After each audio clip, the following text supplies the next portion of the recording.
ये व्यर्थ के बकवाद करने वाले लोगों से मत मिलो, व्यर्थ के बकवाद करने वाले लोगों की तरफ मत देखो, ये क्या कह रहे हैं, क्या बोल रहे हैं। और तुम भी व्यर्थ का बकवाद मत करो। अपने समय को कीमती मान करके निरंतर प्रिया प्रीतम का नाम जप करो, उनकी गुण लीला गाओ, उनकी सेवा में रहो। कभी प्रपंच की बातें, कभी प्रतिष्ठा का चिंतन, कभी नाना प्रकार के मान सम्मान का चिंतन, ये घुसने ना पावे हृदय में। बहुत सावधान रहना चाहिए साधक को। ऐसी बातें देखो मत, ऐसी बातें सुनो मत जिससे तुम्हारा हृदय उद्विग्न होकर प्रभु का चिंतन छोड़ दे। बंद करो अभी। अन्य लोगों के संग का त्याग कर दो, जो भगवत विमुख वार्ता करते हैं, संत निंदा करते हैं, दूसरों की निंदा करते हैं। कुछ हाथ नहीं लगता, ये लोग दुर्गति को प्राप्त होने वाले हैं। भक्तन निंदा अति बुरी भूल करे जिन कोई, किए सुकृत बहु जन्म के छिन में दारे कोई। पर निंदा के किए ते नहीं, आवत नहीं कछु हाथ, मूर्ख पर्वत पाप को ले चल अपने साथ। तो अलम कश्याप संगत्या, ऐसा संग मत करो जिनके पास बैठने से भक्त निंदा, जन निंदा, भगवत निंदा हो। ऐसे से दूर रहो, अलम बंद कर दो ऐसे लोगों का संग।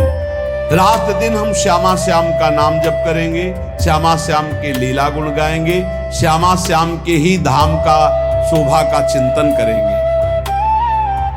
जब तुम अपना जीवन श्यामा श्याम के चरणों में न्यौछावर कर दोगे तो पूरा भार श्यामा श्याम ले लेंगे और तुम्हारे हृदय में मस्ती आ जाएगी।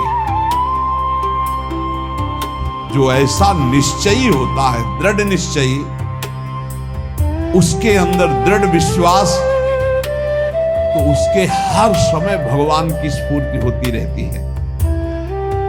भारी प्रतिकूलता में भी भगवान का सानिध्य अनुभव होता है। वो अनुकूलता में तो भगवान के दुलार को देखता है, लेकिन प्रतिकूलता में भगवान की विशेष कृपा को देखता है। ये संयोग, ये वियोग, संसार की ये द्वंद्वमयी वृत्तियां भक्तों के हृदय में नहीं चुभती। आए की हुज्जत नहीं, गए की तलाश नहीं, क्योंकि नित्य संयोग भगवत स्मृति के प्रभाव से प्रभु का रहता है। शोक, विषाद बहुत ध्यान देने योग्य विषय है। तभी लोगों को ऐसा लगता है कि ऐसा कैसे हो सकता है। भक्त के चरित्रों को जब सुनते तो लगता है ऐसा कैसे हो सकता है, ऐसी परिस्थिति में भी ऐसा कैसे हो सकता है। क्योंकि तुम मानसिक बुद्धि से युक्त हो और वो भागवतिक स्थिति से युक्त है, इसलिए तुम उसको पार पा ही नहीं सकते। जब तुम अपना जीवन श्यामा श्याम के चरणों में समर्पित कर देते हो हृदय से, फिर उनकी कृपा से सब विघ्न दूर हो जाते, एक अपार मस्ती रहती है। नहीं तो शोक, विषाद, दुख, क्लेश, कष्ट, संताप, भय, उद्वेग, ये सदैव सताते रहते हैं। इसी से डिप्रेशन होता है। बार बार नकारात्मक चिंतन, शोक, विषाद, दुख, चिंता, क्लेश, संताप, भय, उद्वेग, यही पूरे मानसिक स्तर को नष्ट कर देते हैं। उत्साहहीन जीवन हो जाता है। जब तुम श्यामा श्याम को समर्पित हो जाते हो तो ये सब प्रवेश भी नहीं करते, एक अपार मस्ती बनी रहती है। अब क्या होगा? श्यामा श्याम जो करेंगे वही होगा। श्यामा श्याम पता नहीं कैसा करे, नहीं, वो सदैव मंगल भवन है, वो जो करते महामंगल होता है। यह निश्चय उपासक के हृदय में आ जाना चाहिए। इसलिए अपना सारा मन, सारी बुद्धि, सारा जीवन, प्रत्येक श्वास प्रभु को अर्पण कर दो, फिर देखो तुम निहाल हो जाओगे। दुख, शोक, विषाद, क्लेश, कष्ट, संताप, भय, उद्वेग, ये उसी को व्यापते हैं जिसने अपने जीवन को प्रभु के चरणों में अर्पित नहीं किया। इसलिए तुम अपना सारा मन, सारी बुद्धि, सारा जीवन, प्रत्येक श्वास केवल प्रभु को अर्पित कर दो, फिर देख लेना। श्वास कैसे अर्पित की जाती है? राधा राधा राधा। बुद्धि कैसे अर्पित की जाती है? एकमात्र निश्चय भगवत सुख ही सुख है। ये जागतिक सुख सुख नहीं, ये दुख है, ये ऐसा दलदल है जिससे आज तक कोई नहीं निकल पाया। सारा मन, हम मन से केवल प्रभु का मनन करें, बार बार मन को संसार से हटा के नाम में, रूप में, लीला में, धाम में लगाएं।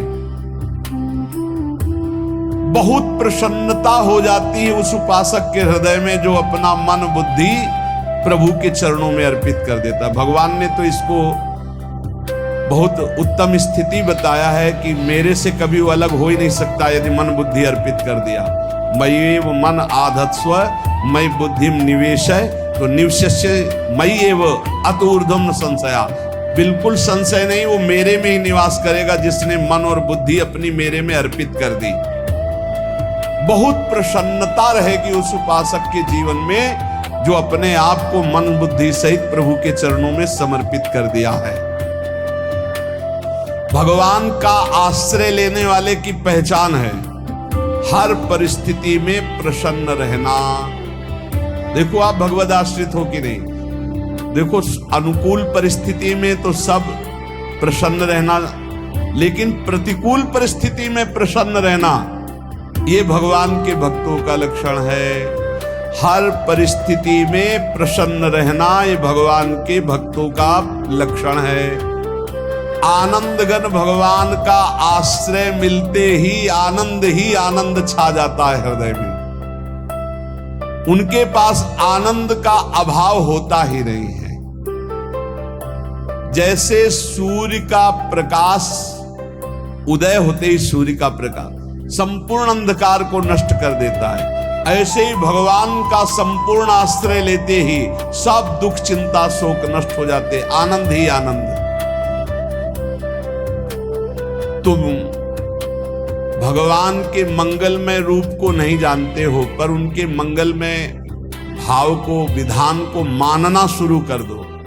जो भी होता है मंगलमय होता है। हमने जीवन में देखा है, अगर इधर कोई बहुत बड़ा सुख दिया तो देर नहीं लगेगी, 24 घंटे नहीं व्यतीत होंगे और ऐसे दुख दे देंगे, जिससे दोनों का समान भाव रख करके ना दुख में तुम भूलो प्रभु को, ना सुख में फूलो, सीधे भगवत मार्ग में चल। पूरे जीवन की बात देखा है। भगवान के मंगल विधान में सदा सर्वदा सुख ही सुख है, इस बात को मान के प्रसन्न हो जाओ।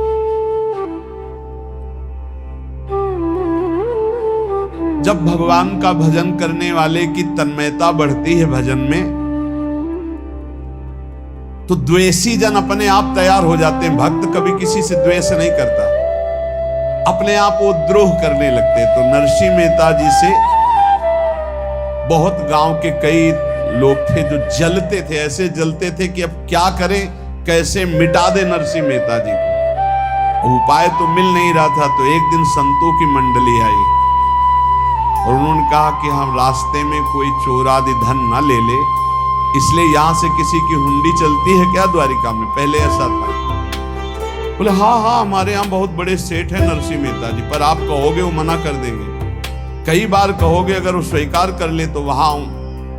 और उनका लक्ष्य था कि नरसिंह मेहता जी की तो खाने की भी सुविधा नहीं थी, हुंडी कहाँ की बात आई। उनका था कि जब वो ना कहेंगे तो संत जन नाराज हो जाएंगे, अगर हाँ कह दिया तो वहां हुंडी चुकेगी नहीं, तो संत जन अपने आप इनको शाप दे देंगे, अपराध बन जाएगा, ये नष्ट हो जाएंगे। संतों को भेजा नरसिंह मेहता जी ने, सबकी दंडवत की, चरण पखाड़े। तो उनका ये इतना रुपया है, द्वारिका में साधु सेवा हम करेंगे, वहां तुम्हारी हुंडी चलती है, तो आप अरे कहाँ बोल रहे हो, यहाँ खाने की भी व्यवस्था। बोले हमें सब पहले से बता दिया गया कि आप मना करोगे, बार बार मना मत करो, हमें पता है। ठाकुर जी की तरफ देखा, बोले क्या लीला है प्रभु, संतों से हम क्या कहें, ये ले रुपए। उस समय स्वर्ण की मोहरें चलती, बेच के बाजार से खूब उन संतों को पवाया, उन्हीं संतों की सेवा की, और उनका अपने सेठ का नाम तो बताओ जहां हमें जाके हुंडी मिलेगी। सावल सा सेठ। संत जन गए वहां, पूछा कि नरसिंह मेहता जी का जिन सेठ से परिचय, उनका नाम सावल सा सेठ, उनकी गद्दी कहाँ है? तो जो कुछ भक्त थे वो द्वारिकाधीश की तरफ संकेत करते कि वही है। बोले नहीं नहीं, वो सेठ है, उनकी गद्दी चलती। पूरी बाजार में कहीं कोई। अब संत जन एकांत में होकर के बहुत विचलित हुए, क्या हमारे साथ धोखा हुआ? नरसिंह मेहता जैसा संत क्या धोखेबाज हो सकता है? देखो, संशय तो बहुत विचित्र होता है। बड़े बड़ों को संशय हो जाता है। जब भगवती सती जी को संशय हो गया, राम जी को हे खग हे मृग हे मधुकर श्रेणी ऐसा पूछते हुए कि सच्चिदानंद कैसे हो सकते, तो किसी को हो सकता है, क्योंकि वो बुद्धि की अधिष्ठात्री देवी है। जो ही उनके मन में ऐसा आया कि क्या हमारे साथ धोखा हो रहा है, इतने में ही देखा जय हो सावल सा सेठ की। सावल सा सेठ तो देखा मुनीम जी उनके साथ, सेठ बस्ता लिए हुए मुनीम जी, सरकार इधर से चलो। तो उनका सावल सा सेठ आपका नाम है? संतों ने कहा। बोले हाँ। बोले नरसिंह जी? हाँ। बोले आपकी हुंडी आ गई है। हुंडी कागज में लिखा कि ये हमारे सेठ जी को दे दे। वैसे लोग मुझे माखन चोर कहते, कोई कुछ कहता है, लेकिन आपने सेठ बना दिया। जब आपने सेठ बना ही दिया तो आप कभी परवाह मत करना।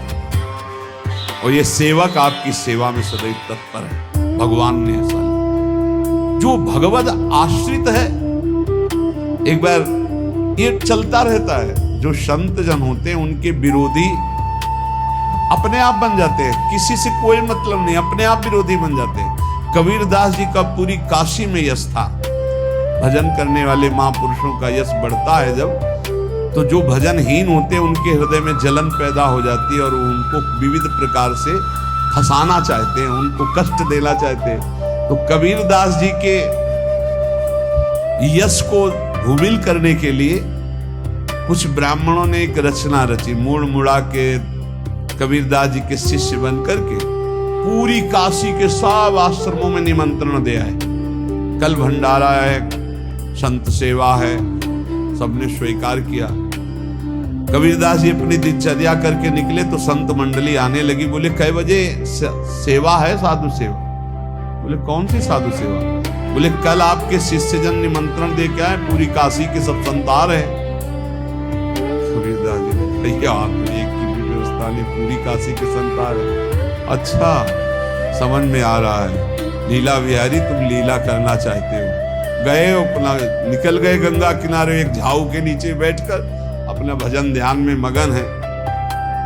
11-12 बजे तो उन्होंने देखा संतों की मंडली, काशी तो बहुत।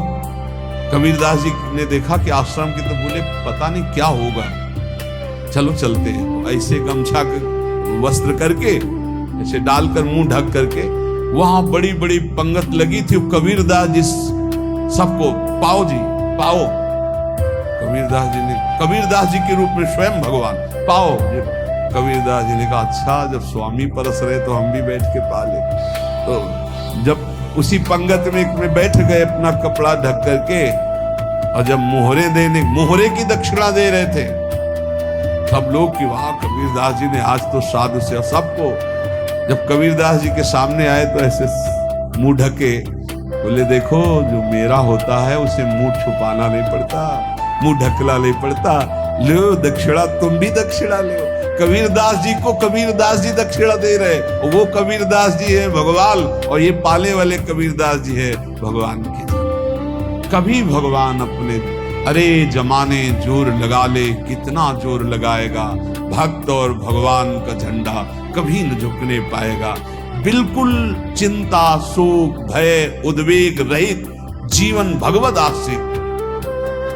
तुम भगवान के मंगल विधान में सदा सर्वदा प्रसन्न रहो।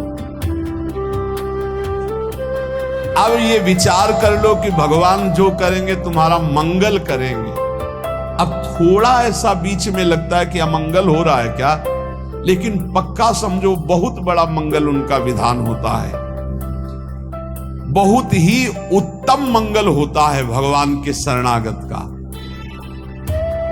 भगवान हमारे विचारों वाले नहीं है, हमारे विचार प्राकृतिक है, भगवान के विचार चिदानंदमय है। वो अपने विचार से हमारा मंगल करते हो, हम अपने विचार से मंगल चाहते हैं। भगवान के विचार से मंगल ही हमारा होगा, इसलिए कभी हमको चिंता शोक भय नहीं करना चाहिए।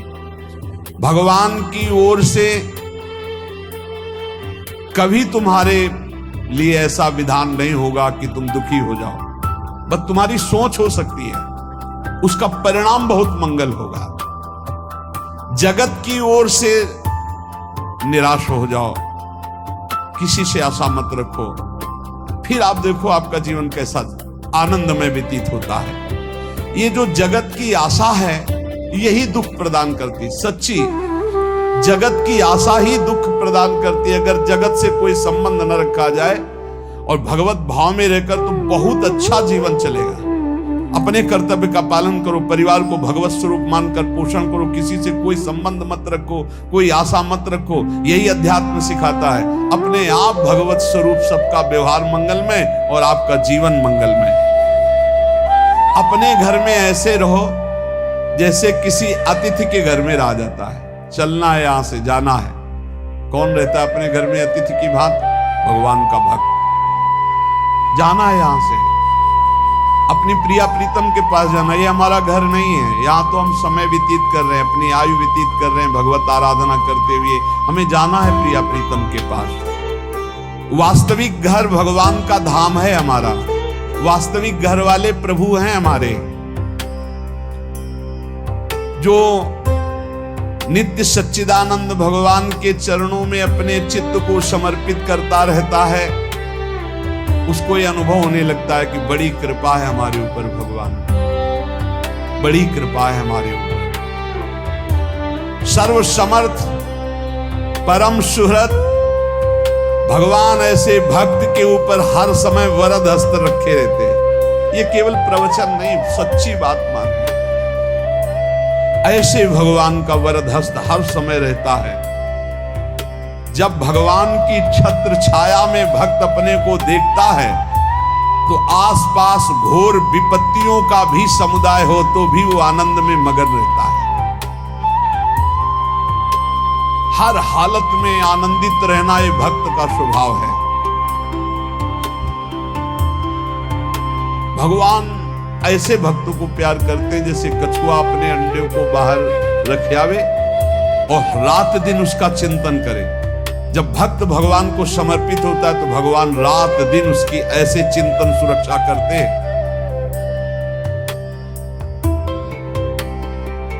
अभय ये दैवी संपदा का पहला गुण है। ये भगवान के शरणागत पर जागृत हो जाता है, वो भयभीत नहीं होता, किसी भी उससे भयभीत नहीं होता। यही डरपि हरिवंश हित जिनो भ्रमय गुण सलिल पर। इस डर से डरते रहना चाहिए कहीं गुण रूपी पानी में फिसल न जाए, नहीं तो गलती हो सकती है। साधक सावधान रहे। ये अभय दैवी संपदा का सबसे बड़ा गुण है। जो भयहारी भगवान की शरण में आ जाता है तो उसके अंदर ये अभय प्रकट हो जाता है। अगर कहीं तुम्हें एकांत में भय लग रहा है, एक आदमी तो एकांतिक में आए थे, वो कह रहे थे कि हमें हर समय भय लगा रहता कि कोई हमारे पीछे है, अंधेरा तो लगता कोई खड़ा है, मैं जीना मुश्किल हो गया, ऐसा भय। देखो ये मन कैसा है, भगवान से विमुख होने पर कैसे डरवाता है। वो कह रहे हैं हर समय मुझे डर लगा रहता है, कोई सामने खड़ा है, कोई पीछे खड़ा है, ऐसा भय लगने लगता है। और जब भगवान की शरण में आ जाते हैं तो ये अभय स्थिति हृदय में जागृत हो जाती है। कोई भी भय आसपास आ ही नहीं सकता, यहां तक कि नरक का भी भय खत्म हो जाता है जो भगवान की शरण में है। महापापी भी पुण्यात्मा महान भक्तों के समान वो उत्तम गति को प्राप्त हो जाता है जो भगवान की शरण में हो जाता है। पर ये जो भोगों का आश्रय लिए हुए हैं, मनमानी आचरण कर रहे हैं, ये कभी उस अभय को जान ही नहीं सकते कोई अभय पद है क्या। इनको तो कदम कदम पर शोक, भय, और दुख की प्राप्ति होगी। कोई बचा नहीं सकता जो भोगों में लगे हैं, मनमानी आचरण कर रहे हैं। अगर निर्भय होना चाहते हो, परम सुखी होना चाहते हो, तो भगवान के शरणागत हो जाओ। सारे जगत को अभय दान देने वाले भगवान हैं। भगवान का एक प्रण है, ममपन शरणागत भयहारी। जो मेरी शरण में आ गया उसके भय का मैं नाश कर देता हूं। साधना में अवस्था मन की मानी जाती है कि आप कितने अच्छे साधक हैं। यदि आपका मन भगवदाकार है, हर समय भगवत चिंतन चल रहा है, आपके स्वप्न भागवती का रहे हैं, आपके विचार भागवतिक हैं, तो आपकी अच्छी साधना हो रही है। और यदि आपके स्वप्न गंदे आ रहे हैं, क्योंकि स्वप्न में मन का ही सारा खेल होता है, और आपकी चिंतन वृत्ति वासनात्मक चल रही, तो अभी साधना का प्रभाव मन पे नहीं पड़ा है। जिसका मन हर समय भगवत चिंतन करता रहता है, वो जीते जी जीवन मुक्त हो जाता, अनुभव होता है। जैसे किसी ने कहा कि हमें कैसे पता चलेगा कि हमारा काम हो गया है। तो जैसे आप भोजन पा लेते हैं तो किसी दूसरे से गारंटी थोड़ी लेनी होती कि हम छक गए हैं क्या, आप जरा बताना हम छक गए हैं क्या। नहीं, अपने हृदय में आ जाता है कि अब मैं तृप्त हो गया। ऐसे ही अपने हृदय में आ जाता है कि मेरा काम हो गया, अब मेरा जन्म नहीं हो। ये हृदय में आ जाता है, अपने आप अनुभव में आ जाता है। जब स्वरूप बोध होता है तो किसी और से सलाह थोड़ी लेनी होती है, वो अपने आप अनुभव में आ जाता है। हाँ, यदि गुरुदेव का वर्ण नहीं किया है तो फिर आपको किसी न किसी गुरु से प्रमाणित करवाना पड़ेगा। अगर गुरुदेव का वर्ण किया है तो वही मंत्र, वही नाम, वही गुरु शरणागति आपको अंदर से पुष्ट कर देगी कि आपका काम हो गया है।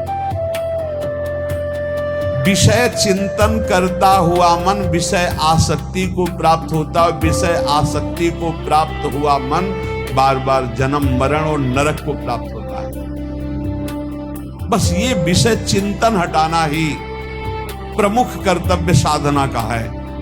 बार बार मन को विषयों से हटा करके प्रभु के नाम में लगाओ, प्रभु के रूप में लगाओ, प्रभु की लीला में लगाओ।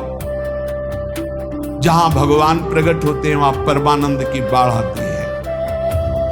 पर ये ध्यान रखें, गुलाब का फूल कांटों में खिलता है। उसकी सुगंध लेनी, फूल लेना है तो कांटों से बचाकर। ऐसे ही जब आप भगवत चिंतन के लिए चलेंगे तो आपका चिंतन चुराने के लिए माया विविध नाटक करेगी, कांटे फैलाएगी। कोई तुम्हारी निंदा करेगा, कोई अपमान करेगा, कोई उपहास करेगा, तुम्हारी अव्यवस्था हो सकती है, तुम्हारी परिस्थिति बहुत भयावह हो सकती है।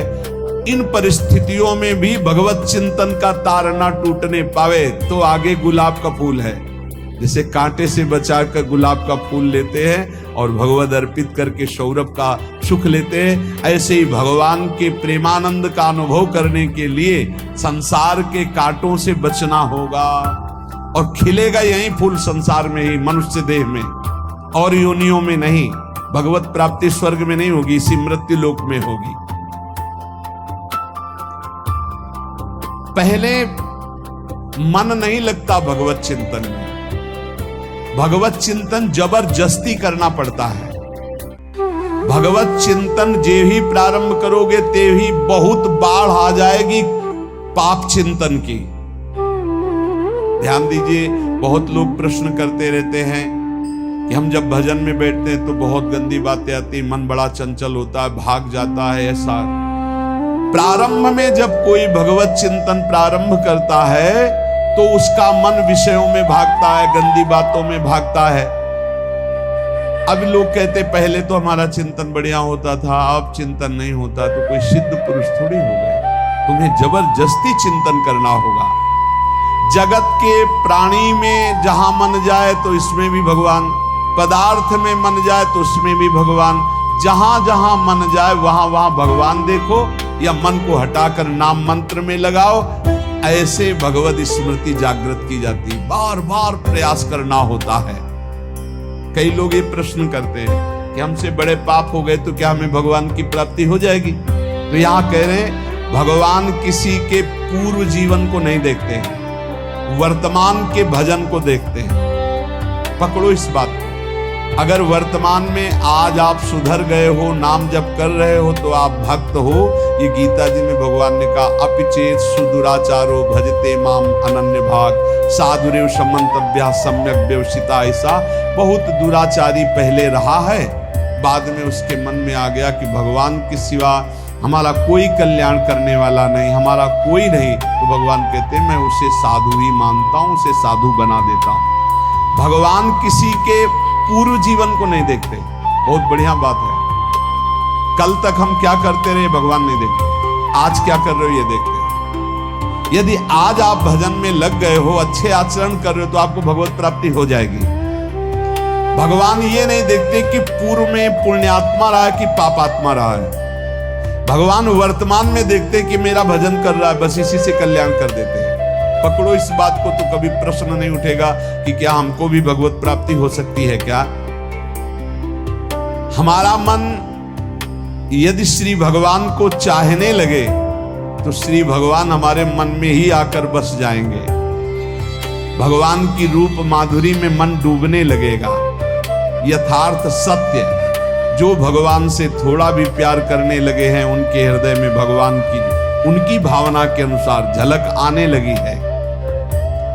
हृदय में प्रभु के आते ही अनंत जन्मों के संस्कारों का नाश हो जाता है। इसलिए तुम अपने पहले वाले घृणित जीवन को याद भी मत करो और उसको सोचकर जरा निराश भी मत हो। अमावस्या में घोर अंधकार रहता है, पर प्रातः काल में अंधकार नष्ट हो जाता है। ऐसे ही नाम का उच्चारण करते ही तुम्हारे जितने पाप अंधकार हो सब नष्ट हो जाएंगे। तुम चाहो कि एक क्षण भी प्रभु को ना भूलो। अब वर्तमान में ऐसी स्थिति बनाओ। जो प्रभु को नहीं भूलने की चाह करता है कि मुझे ऐसी स्थिति प्राप्त हो कि मैं कभी प्रभु को ना भूलूं, तो सच्ची मानो और कोई बात भगवान सुने ना सुने, ये बात जल्दी सुन लेते हैं। भजन की मांग करो तो बहुत जल्दी भगवान पूर्ण करते हो। भजन जिसका चलने लगा तो फिर लोक लोकांतर के सारी रिद्धियां सिद्धियां सुख वैभव तो उसके चरणों में लौटते हैं। जब हम प्रभु से प्रभु का स्मरण न मांगकर भोग मांगते हैं, तभी हमारा भजन रुक जाता है, भजन नहीं चल पाता। यदि हम प्रभु से केवल भजन मांगे तो विश्वास करो ब्याज में सब हो जाएगा। मूल भजन तो आपका बचेगा ही, ब्याज में लोक लोकांतर के भोग आपके चरणों में लुटते घूमेंगे। आप भजन करके तो देखो। अरे घिघियाने की जरूरत नहीं, किसी से मांगने की जरूरत नहीं, भजन करके देखो सब ठीक हो जाएगा, सब अपने आप बन जाएगा। हम बहुत बड़ी भूल कर देते हैं कि थोड़ा भजन करके प्रभु से कुछ सांसारिक वस्तुएं, स्थितियां, परिस्थितियां बदलने की मांग कर लेते हैं, जिससे भजन छूट जाता है। प्रभु की स्मृति इतनी महान है कि जिन्होंने बैर भाव से प्रभु का स्मरण किया उनको भगवान की प्राप्ति हो गई। जैसे कंस आदि भगवान से बैर ही तो रखते थे, लेकिन भगवान की स्मृति रहती थी। स्मृति ने उनको भगवत प्राप्ति करा दी। स्मृति में महान सुख है, पर वो जब भक्ति रस से युक्त स्मृति होती तब माधुर्य रस, प्रेम रस का अनुभव होता है। कल्याण तो वैर भाव से स्मरण करने वालों को भी प्राप्त हो गया। यदि आप भक्त हो और ये चाहते हो कि आपकी भागवती की स्थिति बहुत जोर की हो, तो हम आपसे प्रार्थना करते हैं कि रोज प्रभु से एक ही बात मांगिए, मुझे अखंड स्मृति दीजिए। अर्जुन जी को पूरी गीता जी सुनने के बाद यही मिला, नष्टो मोहा स्मृति लब्ध्वा। स्मृति, प्रभु आप हम पे ऐसी कृपा कर दो कि हमारे हृदय में किसी और व्यक्ति, वस्तु, स्थान की स्मृति न रह जाए, केवल आपकी स्मृति रह जाए। ये चाह भगवान बहुत जल्दी पूर्ण कर देते हैं यदि उपासक हृदय से ये बात मांगे। भगवान की कृपा से ही ऐसा हो सकता है कि अखंड स्मृति ये कर्म फल से नहीं मिलती है। प्रभु के प्रति निर्भर होकर जो दैन्यता पूर्वक प्रभु से मांगता है और हर समय अभ्यास करता रहता है भगवत स्मरण का, उसको ये स्मृति मिलती है। और स्मृति मिल गई तो इससे बड़ी कोई स्थिति नहीं, हर समय भगवान का स्मरण। प्रभु से मन प्रतिपल नया नया स्वाद लेकर के आसक्त होता रहता है, नवम नवम। प्रभु कभी बासी नहीं होते। जैसे किसी व्यक्ति को देखो तो देखते देखते मन हट जाएगा कि देख लिया, बहुत सुंदर है, ठीक है, लेकिन वो एक दिन मन हट जाएगा। और प्रभु की सुंदरता नवम नवम है, प्रभु के नाम का स्वाद नवम नवम है, प्रभु की लीला का स्वाद नवम नवम है, प्रभु के धाम की शोभा नवम नवम है। जैसे आचार्य महाप्रभु हरिवंश चंद्र जी कहते, नयो नेह नव रंग नयो रस नवल श्याम वृषभानु किशोरी, नौ पीतांबर नवल चूनरी, नई नई बूंदन भींजत गोरी, नौ वृंदावन हरित मनोहर, नौ चातक बोलत मोर मोरी, नौ मुरली जो मल्हार नई गति, सब कुछ नया। तो नवम नवम प्रभु प्रतिपल नवम नवम प्रभु का रूप, प्रियाजू का नवम नवम, अबहीं और अबहीं और अबहीं और है। तो कहते हैं जब मन निरंतर स्मृति में डूबता है तो जब प्रभु की रूप माधुरी प्रकाशित होती तो ऐसी नवम नवम कि कभी ये नहीं होता कि रूप बासी हो गया, ये वही रूप है जो हमने अभी देखा था, नवम नवम। इसलिए आनंद की उफान आती रहती है उपासक के हृदय में।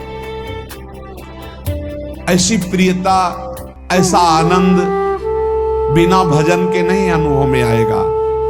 इसलिए तुम विश्वास करो, तुम्हें बहुत सुंदर सुख मिलने वाला है, आगे अपार सुख मिलने वाला है। ये थोड़ा दुख का समय काट लो, जब तक जीवन है ये दुख सुख की लहर आती रहेगी, आप इसको सह जाओ, आगे बहुत आनंद है, विश्वास मान लीजिए, बहुत आनंद है। जो ये विश्वास कर लेता है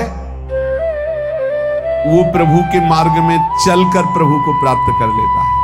नहीं तो इतने रोड़े हैं कि आप ऊब जाओगे, बहुत रोड़े हैं।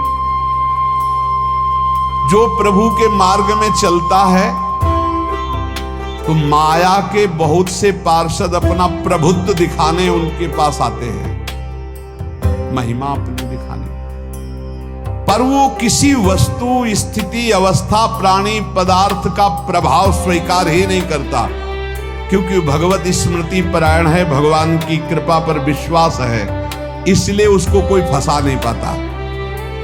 वो नित्य निरंतर प्रभु से घुला मिला रहने के कारण उसकी मस्ती में कोई फर्क नहीं पड़ता। माया का प्रभुत्व रखने वाले उसे फंसाने की चेष्टा करते हैं, पर उस पर किसी का असर नहीं होता, वो कहीं लिप्त नहीं होता, वो कहीं दुखी सुखी नहीं होता, वो हर समय प्रसन्न रहता है। तुम देखो, हर समय प्रसन्न रहते हो? यदि नहीं तो तुम किसी व्यक्ति वस्तु का आश्रय लिए हुए, प्रभु का नहीं। अगर हां तो हर समय प्रभु का स्मरण चलना चाहिए, हर समय प्रभु के आश्रित हो, फिर देखना ये आनंद, ये प्रसन्नता क्या रूप रखती है। बड़े बड़े मस्त संतों को देखा, मस्त ऐसे उन्माद में मस्त है, उस सुख के लिए ललचाओ। कब तक जन्मते मरते रहोगे, कब तक बार बार दुख भोगते रहोगे, कब बड़ा प्रपंच है ये। भगवान का स्मरण परम पुण्यात्मा पुरुष का हृदय माना जाता है, बहुत पवित्र हृदय, बड़ा पुण्यात्मा हृदय जिसमें भगवान का स्मरण। भगवान का विस्मरण पापात्मा पुरुष, भयानक विपत्ति दुर्भाग्य आते हो। सुदृढ़ निश्चय करो, अब हम भगवान के स्मरण में अपना समय व्यतीत करेंगे। मेहनत करो, कार्य करने के लिए कोई मना नहीं, आप नौकरी करो, किसानी करो, व्यापार करो, पर अंदर अंदर भगवत स्मृति ही सबसे बड़ी स्थिति है। अब चाहे हम जीवित रहें, चाहे हमारे मरण जैसी विपत्ति आ जाए, चाहे सब हमसे हट जाए, चाहे सब हमको नमन करें, अब हम दृढ़ निश्चय करके केवल भगवान के स्मरण करते हुए इस संसार के बीच समय व्यतीत करेंगे। अब हम चूकने वाले नहीं। ये नियम लीजिए, चाहे जीवन रहे या ना रहे, चाहे मरण जैसा कष्ट आ जाए, चाहे सब वियोग हो जाए, सब चले जाए, चाहे सब संयोग हो जाए, सब नमन करें, अब हम प्रभु का स्मरण नहीं छोड़ेंगे।